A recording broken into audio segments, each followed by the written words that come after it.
قرب قیامت میں اللہ کے نبی صلی اللہ علیہ وسلم نے فرمایا قرب قیامت کی ایک علامت یہ ہے کہ لوگ زمین میں دھنسیں گے۔ اور عائشہ رضی اللہ عنہ فرمانے لگی یا رسول اللہ کیا جب اس امت کے اندر بھی ہوگا؟ فرمایا ہاں، اس امت کے اندر خسف بھی ہوگا، چہروں کی شکلیں بھی بدل جائیں گی اور آسمان سے پتھر بھی برسیں گے۔ پہلی امتوں میں تو یہ تھا کہ پوری امت اس عذاب میں شریک تھی، لیکن اس امت میں پوری امت پہ نہیں ہوگا، انفرادی علاقے، محفلیں، بعض جگہیں، بعض مقامات زمین میں دھنس جائیں گے، شکلیں ان کی مسخ ہو جائیں گی اور آسمان سے پتھر ہوں گے۔ تو عائشہ فرمانے لگی یا رسول اللہ انہلک وفینا الصالحون، اس امت کے نیک لوگ بھی موجود ہوں گے پھر بھی یہ ہلاکت ہوگی؟ فرمایا ہاں، اذا ظہر الخبث، جب گندگی زیادہ ہو جائے گی تو پھر اللہ کی یہ پکڑ آئے گی۔ پھر رسول اللہ صلی اللہ علیہ وسلم نے اپنی زبان میں بتایا کہ یہ خسف کب ہوگا، زمین میں دھنسنا قرب قیامت میں کن گناہوں پر ہوگا؟ تو فرمایا المجاہرہ بالغناء والرفث، جب ناچ گانا کھلے عام ہونے لگ جائے گا، جب ناچ گانا کھلے عام ہو جائے گا، والمغازف، اور آلات موسیقی کھلے عام ہو جائیں گے، وشرب الخمور، اور شرابیں کھلے عام پی جائیں گی۔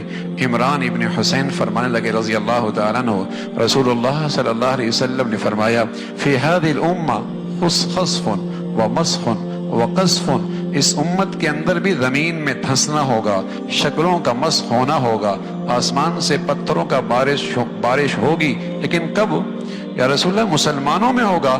آپ نے فرمایا وَمَتَى ذَلِكَ، اس کے علاوہ کون اور اس کے علاوہ کس پر؟ فرمایا جب یہ مسلمان اسلام کے نام لیوا اذا ظہرت القینات والمغازف وشربت الخمور، گانے بجانے والیاں اور آلات موسیقی کی جب کثرت ہو جائے گی اور شرابیں پی جائیں گی، پھر اس امت کے اندر بھی زمین میں دھنسنا ہوگا۔ یہ جو آپ کو نظر آتا ہے نا کہ ٹیلنٹ پورے ملک میں تلاش کیا جاتا ہے، کون اچھا گلوکار بنتا ہے، یہ ہونا ہے اس لیے کہ قرب قیامت میں دھنسنا بھی تو ہے۔ جب تک یہ ٹیلنٹ تلاش نہیں ہوگا اس وقت تک یہ عام کیسے ہوگا؟ ٹیلنٹ تلاش کیا جاتا ہے نا، اور دانش گاہوں کے اندر، تعلیمی گاہوں کے اندر بھی کلاسز دی جاتی ہیں۔ اس نسل کو اب اسی کی ضرورت رہ گئی ہے، ناچتا کہتا ہے، گاتا کیسا ہے۔ پہلے میں اپنے بچوں کو اللہ کا نام سکھاتی تھی، اور جب وہ گنگناتا ہے تو کہتے ہیں بچے میں ٹیلنٹ بہت ہے۔ جب وہ گنگناتا ہے اماں کے سامنے ناچتا ہے، ٹیلنٹ بہت ہے۔ پہلے میں بسم اللہ پڑھاتی تھی، اللہ کا نام سکھایا کرتی تھی، اللہ کی بات سکھایا کرتی تھی، پوری کوشش ہوا کرتی تھی ماؤں کی کہ بچے کی زبان سے سب سے پہلے اللہ کا نام لے، اور اللہ کرے اس کی برکت سے آخری کلمہ بھی اللہ کا نام کا ہو اور اللہ کے نبی کی بشارت ملے کہ سیدھا جنت میں چلا جائے۔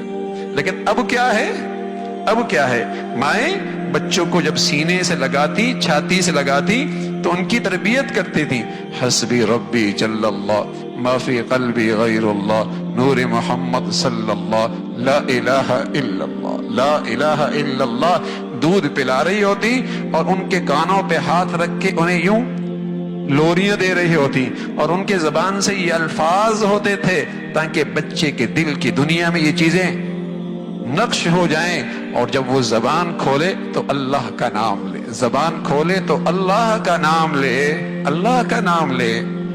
اور آج میرے عزیزو ابھی اس کی 2.5 سال کی عمر نہیں ہے، 3 سال کی عمر میں آپ نے تعلیمی ادارے میں بھیج دیا، وہاں اسے موسیقی کی کلاس سکھائی جا رہی ہے۔ کیسی بدنصیبی ہے، عقل پر ماتم کیجئے، لاکھوں روپے بھی دیجئے اور اپنی اولادوں کو بھی ان کے حوالے کیجئے، لاکھوں روپے بھی دیجئے اور اپنی نسل کو، اپنی اولادوں کو بھی برباد کیجئے، پیسہ بھی دیجئے اور اس اولاد کو اپنے لیے وبال بھی بنائیے۔ کیا دولت تھی اولاد جو مسلمانوں کے لیے صدقہ جاریہ تھی، اور بہترین زندگی کی صلاحیتیں اس کے اندر پیدا کرنے کا موقع تھا۔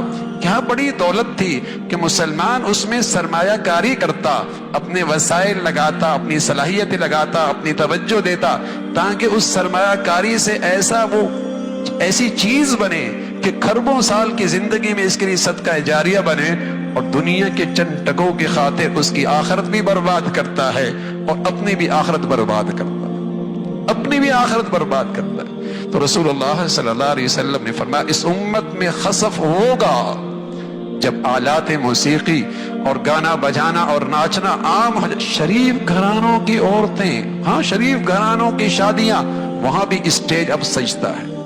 جہاں ان کی نسلوں میں کبھی تصور بھی نہیں تھا کہ ان کی شادیوں کے اندر بھی اسٹیج پہ یہ سب کچھ ہوگا، لیکن ہو رہا ہے. یہ سب کچھ ہو رہا ہے اور آگے بڑھتا چلا جا رہا ہے. تو ہاں ہوگا، اس لیے کہ کبر قیامت میں زمین میں دھنسنا بھی تو ہے، مرنا بھی تو ہے. ہاں یہ قیامت کی شکل بھی پوری تو ہونی ہے. اللہ رب العزت ہمیں، ہماری نسلوں کو، ہماری اولادوں کو ان فتنوں سے اور ان گندگیوں سے ہمیشہ محفوظ فرمائے، اور اللہ اپنی ناراضگی سے، غضب سے